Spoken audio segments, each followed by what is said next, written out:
আমরা একটা গল্প শুনছিলাম, গল্পটা আপনাদের কাছে বলি। সুন্দরবনের পাশে একটা গ্রাম আছে, ওই গ্রামে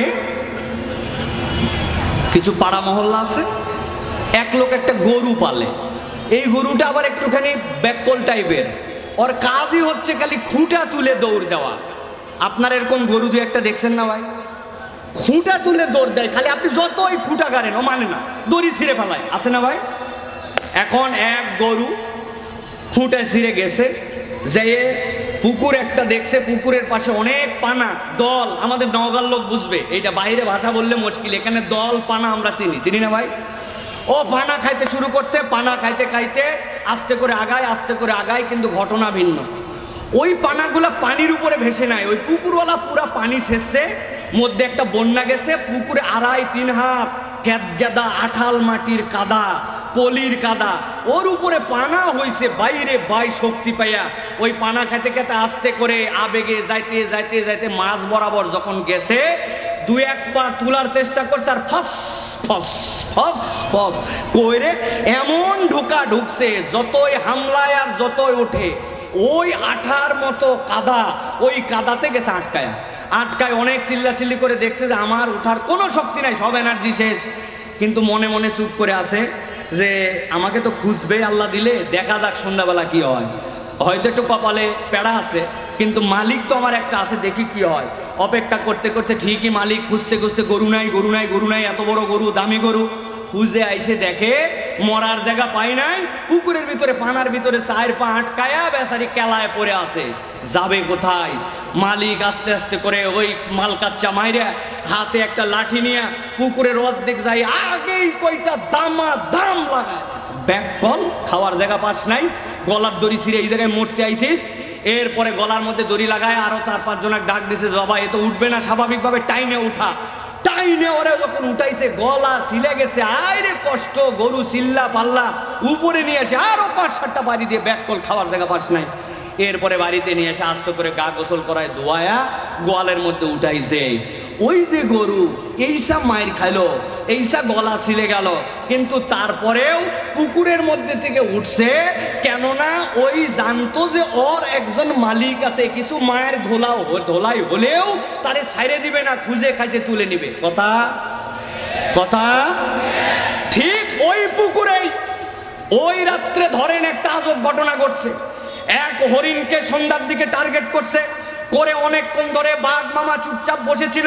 থাকতে যখন রাত গভীর, চাঁদনি রাত, ও দেখছে হরিণ এদিক দিয়ে পার হইছে, ও চিন্তা করছে এক ঝাপের টার্গেট, ওই পারে যায় ধরবো। কিন্তু মধ্যে যে এত বড় একটা ডোবার মতো খেয়াল তাক মাপ বুঝে নাই, এক লাফ উপর থেকে যায় ধাপ করে পড়ছে ওই পুকুরের মধ্যে।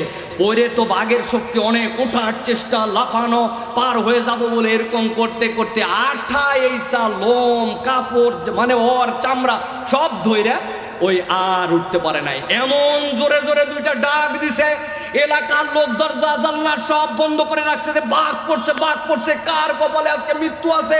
আতঙ্কে সারা রাত দরজা খিল্লাটি দিয়ে মানুষ সকালবেলা পার করছে, দেখে বাঘের শব্দ নাই। 1-2জন সাহস করে বের হইছে যে বাঘের চিহ্ন টিহ্ন আছে কিনা, কোথায় লুকায় আছে কিনা। দেখতে হঠাৎ একজন বলছে, এই বাঘ যেটা গতকালকে ডাকছিল পুকুরের মধ্যে আটকাইছে, এমন কাদা এমন পানি, সেই জায়গায় যে জংলা মংলার মধ্যে আটকায় গেছে, বাঘ আর উঠতে পারে নাই। 1 কথা 2 কথা সবাই লোক আসছে, কেউ বাঁশ, কেউ কঞ্চি, কেউ বাতা হাতা, যার কাছে যা ছিল আইনে বাদ দাম মার। হঠাৎ করে এক মহিলা আসছে, কাঁকালে করে এক বাচ্চা নিয়ে এসে বলছে, বাবা বড় হলে আবার বাঘ পায় কি না পায়, এ বাচ্চা বড় হয়ে যেন বলতে পারে যে ওই বাঘ মারছিল, একটু কোলেট করে নিয়ে যেটা বাড়ি দিত, বা আমার বাচ্চা যেন বড় হয়ে একটা গল্প করতে পারে যে আমার বাচ্চা কোলেট থাকতো বাঘ মারছিল। লোকজন চিন্তা করছে, এত বড় আশা যেহেতু করছে, দেখ ওই বাচ্চাকে নিয়ে যাও, এটা বাড়ি দিছে, দিয়ে পিটায়া ফাটায়া বাঘ শেষ। ভালো করে বোঝার জন্য বলতেছি প্রিয় ভাইয়েরা, এটা যদিও একটা গল্প, কিন্তু একটু বুঝেন, মার খাইছে, গলা ছিলে গেছে, পথে বিপদে পড়ছে, কিন্তু জানে তার একটা মালিক আছে দুনিয়াতে, ওই মালিক তাকে উদ্ধার করে নিয়ে আসছে। এত শক্তি, এত পাওয়ার, এত গরম, যার হুঙ্কারে সারা রাত মানুষ আতঙ্কে ছিল, আটকায় গেছে। মানুষ তারে আর কেউ মালিক মানে নাই, এই জন্য পিটায়া তারে মেরে ফেলছে। আমি বুঝাতে চাই, আমাদের সবচেয়ে বড় শক্তির নাম হচ্ছে আমরা যদি বিশ্বাস করি যে আমাদের জীবনে একজন মালিক আছে, ওই মালিকের কাছে নিজেকে সমর্পণ করার নাম হচ্ছে ইস্তেগফার। বান্দা যখন ইস্তেগফার করে তার আর কোনো অস্তিত্ব থাকে না, বান্দা তখন নিজেকে আল্লাহর কাছে সমর্পণ করে দেয়, ঠিক না? প্রিয় ভাইরা, যা বলতেছে আবেগে গায়ের জোরে বলতেছে না। যখন লিবিয়াতে ফ্রান্সের সাথে যুদ্ধ চলছিল, মুজাহিদরা যখন সামনে থেকে যুদ্ধ করছিলেন, তাদের এক একজনের বীর দর্প সাহস দেখে সেই সকল ইউরোপীয় সৈন্যরা ভয় পেয়ে গেছে। দেখছে গেরিলা যুদ্ধের সম্মুখ লড়াই আর এদের সাথে পারা যাবে না। ইতিহাস থেকে বলছি আপনাদের কাছে, তারা সিদ্ধান্ত নিয়েছে এরপরে হেলিকপ্টার গানশিপ থেকে উপর থেকে গুলি করে করে তাদেরকে মারবে। আমিরুল মুজাহিদিনের কাছে তখন তারা গিয়ে বলেছে, আমির, এতদিন পর্যন্ত কোন রকম টিকেছিলাম, কিন্তু এখন ওরা সিদ্ধান্ত নিছে নিচ থেকে আর মারবে না, যা মারবে উপর থেকে আমাদেরকে মারবে। আমাদের যে বন্দুকের রেঞ্জ এটা এই পর্যন্ত যায় না। আমিরুল মুজাহিদিন জিজ্ঞেস করেছেন, ওরা তো উপর থেকে তোমাদেরকে মারবে বাবা, কত উপর থেকে? বলে অনেক উপর থেকে, আমাদের বন্দুক হাতে পায় না, এই পর্যন্ত মিস আমাদের যা আছে রেঞ্জের বাইরে। কই আরে বাবা কত উপর? কই অনেক উপর। কই আমি জিজ্ঞাসা করতে চাই, যারা উপর থেকে আমাদেরকে মারবে এরা কি আল্লাহর আরশের উপর থেকে না নিচ থেকে? ওরা তখন বলছে, আপনি কি বলেন, আল্লাহর আরশের উপর আবার কেমনে যায়?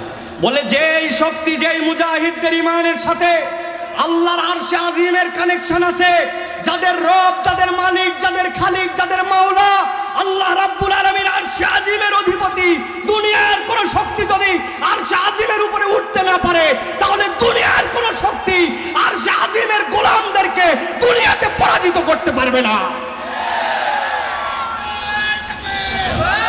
কি লাগবে এর জন্য? এর জন্য আল্লাহ বলতেছেন শক্তি অর্জন করতে হবে। শক্তিটা কিসে আসবে? ইস্তেগফারে আল্লাহর কাছে বান্দা এমন ভাবে নিজেকে বিসর্জন করে দিবে যে আল্লাহর ওই বান্দা ইনোসেন্ট বান্দা হয়ে যাবে। ওই বান্দাকে সাহায্য করা আল্লাহ রাব্বুল আমিন নিজের জিম্মাদারিতে নিয়ে ফেলবেন। সুবহানাল্লাহ। প্রিয় ভাইয়েরা, তাহলে ইস্তেগফার আমার শক্তি অর্জনের উপায়। অনেক ছাত্র ভাইয়েরা আছে, হুজুর পড়ায় মন বসে না, শরীর চলে না, গা ঝিনঝিন করে, কি কারণে শরীর ম্যাজ ম্যাজ করে বুঝি না। আমি আপনাকে প্রেসক্রিপশন দিলাম, আমার প্রেসক্রিপশন নয়, সালাফদের থেকে জেনে বুঝে বলতেছি। তারা বলতেছেন 70-এর উপরে 71 বার হলেও তুমি দিনে ইস্তেগফার করো। জিজ্ঞাসা করছে 71 কেন? বলছে আল্লাহর নবী সাল্লাল্লাহু আলাইহি ওয়াসাল্লাম 70-এর উপরে করতেন, যার আমলনামায় কোনো গুনাহ লেখা হয় নাই, মাসুম, তিনি 70 করলে আমার তো 100% কোটি কোটি গুনাহ। তুই অন্তত নবীর থেকে একবার বেশি কর। এই আমল কেউ যদি 21 দিন করে, তার শরীর ঝিমানি, গা চলে না, বল পাই না, এনার্জি পাই না, কাজে ভাল লাগে না, আল্লাহ তার মধ্যে থেকে ফিলিংস দূর করে দিবেন ইনশাআল্লাহ। প্রিয় ভাইয়েরা, ইস্তেগফার এটা হচ্ছে আমাদের শারীরিক শক্তি অর্জনের হাতিয়ার। আমার সময় শেষ মোটামুটি। আমাদের শিল্পীরা চলে আসছে না? আলহামদুলিল্লাহ। চলুক তো আমি জানি ভাই, আবার চালানো আছে, খালি চলুক না, চালানো আছে। কিন্তু আমি আর একটা পয়েন্টের কথা বলবো আপনাদের কাছে, 5টা আজকে বলবো ইনশাআল্লাহ। 5টা বলেছি, 6 নম্বর আর একটা পয়েন্টের কথা আজকে বলে আমি শেষ করে দিব। এরপরে আমাদের শিল্পীরা আসবে ইনশাআল্লাহ।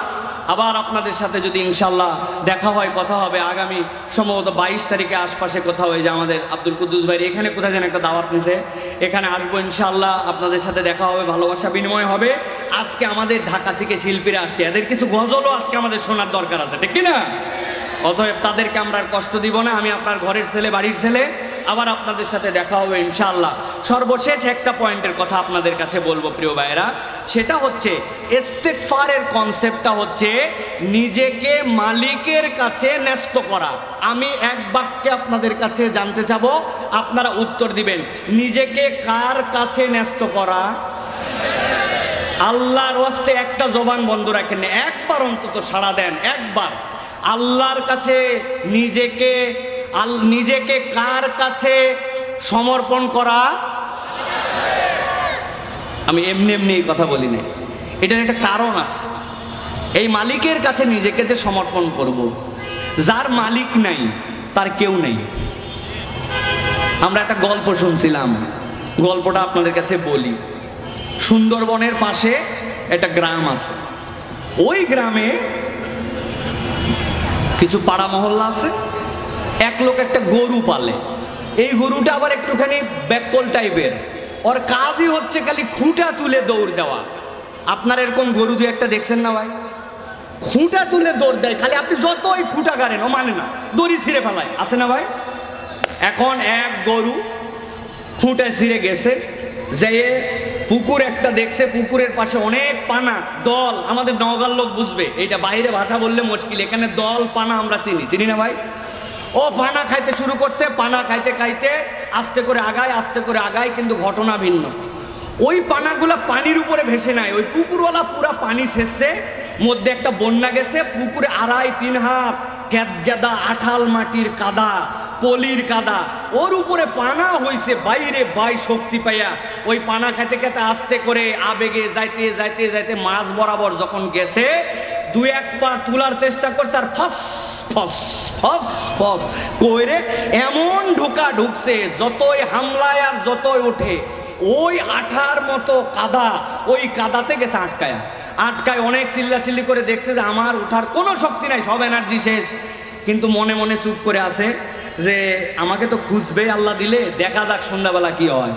হয়তো একটু কপালে পেড়া আছে, কিন্তু মালিক তো আমার একটা আছে, দেখি কি হয়। অপেক্ষা করতে করতে ঠিকই মালিক খুঁজতে গরু নাই, এত বড় গরু, দামি গরু, খুঁজে আইসে দেখে মরার জায়গা পাই নাই, পুকুরের ভিতরে পানার ভিতরে 4 পা আটকায়া বেচারি কেলায় পড়ে আছে। যাবে কোথায়? মালিক আস্তে আস্তে করে ওই মালকাচ্চা মাইরা হাতে একটা লাঠি নিয়ে পুকুরের অর্ধেক যাই, আগেই কয়টা দাম লাগায় ব্যাককল, খাওয়ার জায়গা পাস নাই, গলার দড়ি ছিঁড়ে এই জায়গায় মরতে আইছিস। এরপরে গলার মধ্যে দড়ি লাগায় আরো 4-5 জনের ডাক দিছে, বাবা এ তো উঠবে না, স্বাভাবিকভাবে টাইনে ওরা যখন উঠাইছে গলা ছিলে গেছে, আরে কষ্ট, গরু চিল্লা পাল্লা, উপরে নিয়ে এসে আরো 5-7টা বাড়ি দিয়ে ব্যাককল, খাওয়ার জায়গা পাস নাই। এরপরে বাড়িতে নিয়ে এসে আস্তে করে গা গোসল করায় ধোয়ায়া গোয়ালের মধ্যে উঠাইছে। ওই যে গরু এইসা মায়ের খাইলো, এইসা গলা ছিলে গেল, কিন্তু তারপরেও পুকুরের মধ্যে থেকে উঠছে, কেননা ওই জানতো যে ওর একজন মালিক আছে, কিছু মায়ের ধোলাই হলেও তারে ছাইরে দিবে না, খুঁজে খাইছে তুলে নিবে। কথা ঠিক। ওই পুকুরেই ওই রাত্রে ধরেন একটা আজব ঘটনা ঘটছে। এক হরিণকে সন্ধ্যার দিকে টার্গেট করছে, করে অনেকক্ষণ ধরে বাঘ মামা চুপচাপ বসেছিল। থাকতে থাকতে যখন রাত গভীর, চাঁদনি রাত, ও দেখছে হরিণ এদিক দিয়ে পার হয়েছে, ও চিন্তা করছে এক ঝাপের টার্গেট, ওই পারে যায় ধরবো। কিন্তু মধ্যে যে এত বড় একটা ডোবার মতো খেয়াল তাক মাপ বোঝে নাই, এক লাফ উপর থেকে যায় ধাপ করে পড়ছে ওই পুকুরের মধ্যে। পরে তো বাঘের শক্তি অনেক, ওঠার চেষ্টা, লাফানো, পার হয়ে যাব বলে এরকম করতে করতে আঠা এইসা লোম কাপড় মানে ওর চামড়া সব ধইরা ওই আর উঠতে পারে নাই। এমন জোরে জোরে 2টা ডাক দিছে, এলাকার লোক দরজা জানলা সব বন্ধ করে রাখছে যে বাঘ পড়ছে, কার কপালে আজকে মৃত্যু আছে।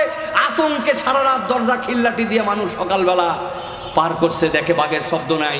1-2 সাহস করে বের হইছে যে বাঘের চিহ্ন টিহ্ন আছে কিনা, কোথায় লুকায় আছে কিনা। দেখতে দেখতে হঠাৎ একজন বলছে, এই বাঘ যেটা গতকালকে ডাকছিল পুকুরের মধ্যে আটকাইছে, এমন কাদা এমন পানি, সেই জায়গায় যে জংলা মংলার মধ্যে আটকাই গেছে, বাঘ আর উঠতে পারে নাই।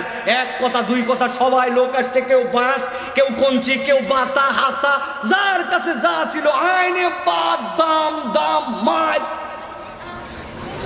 হঠাৎ করে এক মহিলা আসছে, কাঁকালে করে এক বাচ্চা নিয়ে এসে বলছে, বাবা বড় হলে আবার বাঘ পায় কি না পায়, এ বাচ্চা বড় হয়ে যেন বলতে পারে যে ওই বাঘ মারছিল, একটু কোলেত করে নিয়ে যেটা বাড়ি দিত, বা আমার বাচ্চা যেন বড় হয়ে একটা গল্প করতে পারে যে আমার বাচ্চা কোলেত থাকতো বাঘ মারছিল।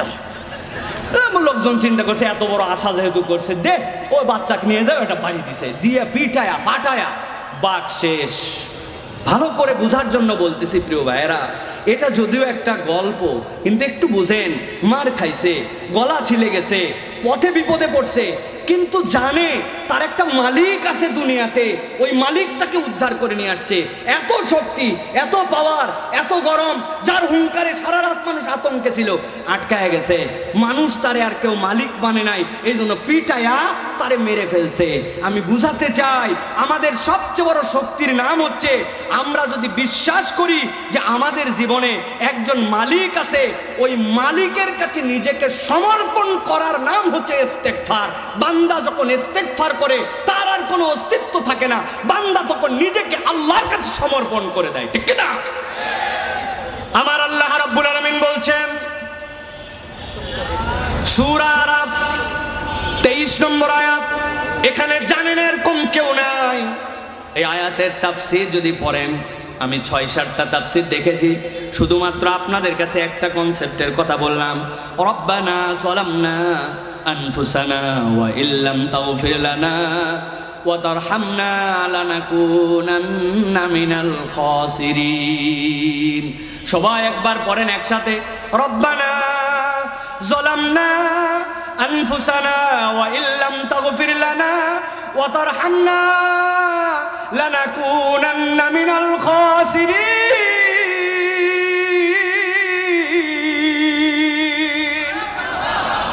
আল্লাহ বলছেন, বান্দা আমার কাছে উপস্থাপন করেছো আমার রব। এই দোয়াটা শিখাই দিচ্ছেন আল্লাহ রাব্বুল আলামিন। ভালো করে বোঝেন, যিনি দোয়া শিখাচ্ছেন তিনিও আল্লাহ, যিনি কবুল করবেন তিনিও আল্লাহ, যেই ভাষাটা দিয়েছেন তিনিও আল্লাহ। এই দোয়া মিস হওয়ার সম্ভাবনা নাই। আল্লাহ বলছেন, তুমি নিজেকে আমার কাছে সমর্পণ করতেছো। আই রব, আমি আমার অন্তরের প্রতি জুলুম করেছি, ওয়া ইল্লাম তাগফির লানা, আপনি যদি আমাকে ক্ষমা না করেন, ওয়া তারহামনা, আমার প্রতি যদি দয়া না করেন, লানাকুনান্না মিনাল খাসিরিন, নিশ্চিতভাবে আমি ক্ষতিগ্রস্ত হয়ে যাব। তার মানে আমার যাবতীয় অস্তিত্ব আপনার কাছে আমি সমর্পণ করে দিলাম। বান্দা যদি জেনে বুঝে ইস্তেগফারের এই গুরুত্ব বুঝে আল্লাহর কাছে একবার সমর্পণ করে দিতে পারে, আল্লাহ বলেন, বান্দা তোর তো আর কোনো মালিক নাই, তোরে যদি একটু পিটানা পাটানাও দেওয়া লাগে, দুনিয়ায় যদি পরীক্ষাও দেওয়া লাগে, তোর জন্য যদি সাময়িকভাবে জাহান্নামের আযাবও লাগে, কিন্তু বান্দা তুই ভয় পাস না, মালিক কখনো তার গোলামকে ছেড়ে দিবে না।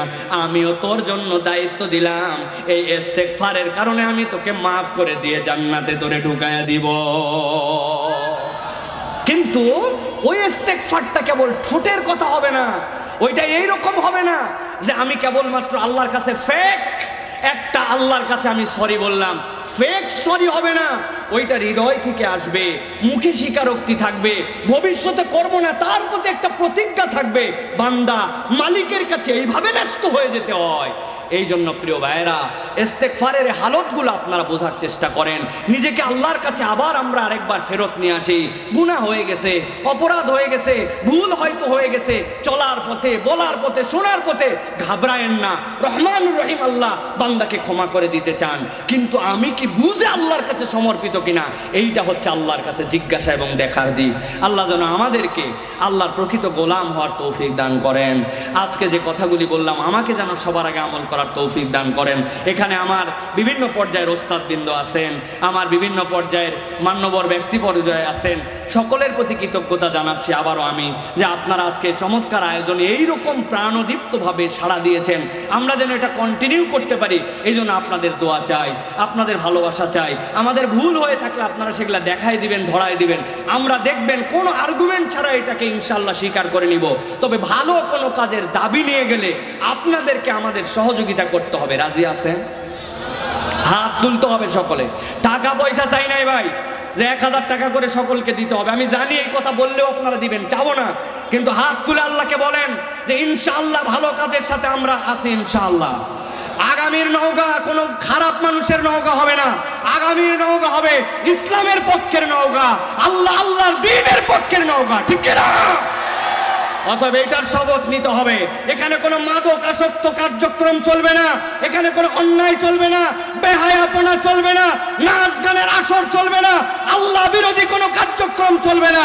আল্লাহর আইনের বিরোধিতা যেটা করবে তার তাদেরকে আমরা ইনশাআল্লাহ আগামীর নওগাঁতে আমরা তাদেরকে অবাঞ্ছিত ঘোষণা করব, ঠিক না? সকলকে ভালোবাসায়, সকলকে সাথে নিয়ে আমরা আগামীতে ইনশাআল্লাহ এগিয়ে যেতে চাই। দল মত পার্টি নির্বিশেষে যারাই আল্লাহ এবং আল্লাহ রাসূলের পক্ষে, আমরা সকলকে নিয়ে আগামীর নওগাঁয় চলতে চাই। রাজি আছে তো ইনশাআল্লাহ? আল্লাহ যেন কবুল করেন। সময় একটু বেশি নিয়ে ফেলেছি, এখন আর কোনো দিক হবে না, ডাইরেক্ট আমি ডাক দিচ্ছি। মেহরবানি করে আমাদের আবু রায়হান এবং তার টিম চলে আসবে ইনশাআল্লাহ। আমরা সকলে তাদেরকে একটু সাড়া দিব। আমার বুলেট ভাই, আপনি অডিয়েন্সকে একটু দেখায় দেন আগে, আমাদের টিম উঠবে, আপনি অডিয়েন্সের দিকে আলোর একটু ফোকাস করেন। ওরা রেডি হওয়া মাত্র এরপর একটু ফোকাস ঘুরাই নেবেন ইনশাআল্লাহ। আসসালামু আলাইকুম ওয়া রাহমাতুল্লাহি ওয়া বারাকাতুহু।